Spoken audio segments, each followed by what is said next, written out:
Ça y est, Apple vient tout juste de présenter un nouveau produit, les AirPods Max.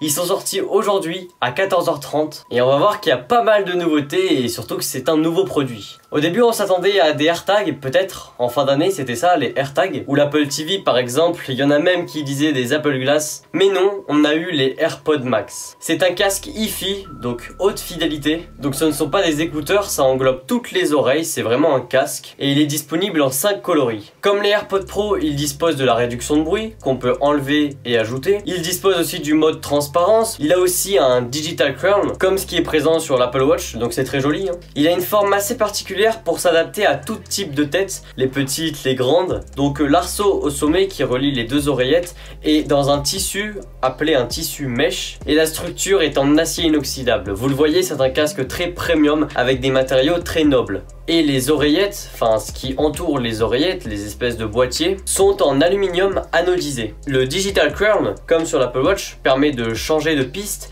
de modifier le volume, de répondre aux appels et plein d'autres fonctionnalités. Sur l'oreillette, il y a un bouton pour désactiver et activer la réduction de bruit et le mode transparence évidemment. Au niveau de ce casque, Apple annonce des basses riches et profondes, des aigus propres et nets et des médiums justes. La question qu'on peut se poser est, est-ce qu'au final ce casque ne serait pas destiné aux audiophiles? Apple à l'origine n'est pas une marque pour les audiophiles. Partie musique, on a les AirPods Pro qui disposent d'un très bon son, mais pas du tout conçus pour les audiophiles. Et là, rajouter le fait qu'ils soient hi-fi, avec la réduction de bruit, des basses très profondes, des haut-parleurs qui ont l'air de très bonne qualité, c'est légitime de se poser la question, est-ce qu'ils seraient pas destinés aux audiophiles, ou en tout cas aux personnes qui vivent la musique. Déjà avec ce prix, on peut pas dire qu'il est destiné au grand public. 629 € c'est un coût, comparé à la concurrence c'est dans les prix plutôt justes, mais dans la concurrence qui n'est pas faite pour le grand public, donc c'est pas un casque grand public comme les AirPods.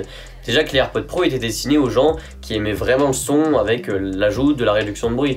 Là c'est un casque donc moins discret. C'est je pense plutôt fait pour les professionnels. Après avoir, on peut pas le tester donc on sait pas. En tout cas pour le prix, on espère qu'il sera destiné aux audiophiles et que ce prix n'est pas justifié uniquement par la nouveauté. Et apparemment, enfin d'après les dires d'Apple, la distorsion est limitée, la musique est nette même en plein volume, au maximum. Il s'inspire des enceintes colonnes haut de gamme. Évidemment, comme on s'en doute avec Apple, il y a beaucoup de numérique, de traitement. Avec les iPhones c'est pour la photo et avec les casques donc c'est pour le son. Le son s'adapte autour de vous, en fait c'est un son spatialisé comme les AirPods Pro. Il est apparemment amélioré et donc avec le suivi de mouvement, c'est pour ça qu'il a un gyroscope à l'intérieur. Niveau logiciel, on a aussi l'égalisation adaptive qui s'adapte en fonction du genre de musique que vous écoutez, de ce que vous écoutez, si c'est une vidéo YouTube, si c'est de la musique, permettant d'égaliser le son. Enfin bref, ça a l'air d'être un casque qui est fait pour les professionnels. C'est fou de se dire qu'il y a quand même 9 micros dans ce casque. Évidemment, c'est du Apple, c'est parfaitement intégré à leur écosystème.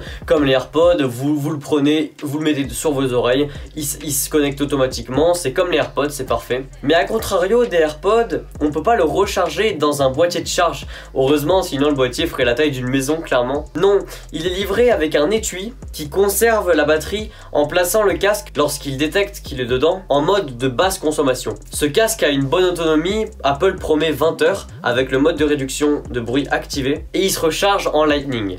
Toujours cette connectique. Et donc merci d'avoir regardé cette vidéo, j'espère qu'elle vous a plu, si c'est le cas vous pouvez me le dire en commentaire. Vous pouvez même me dire si vous comptez acheter ce casque. Partagez ma chaîne pour la faire découvrir à plus de monde, je vous en remercie, ça me fait super plaisir.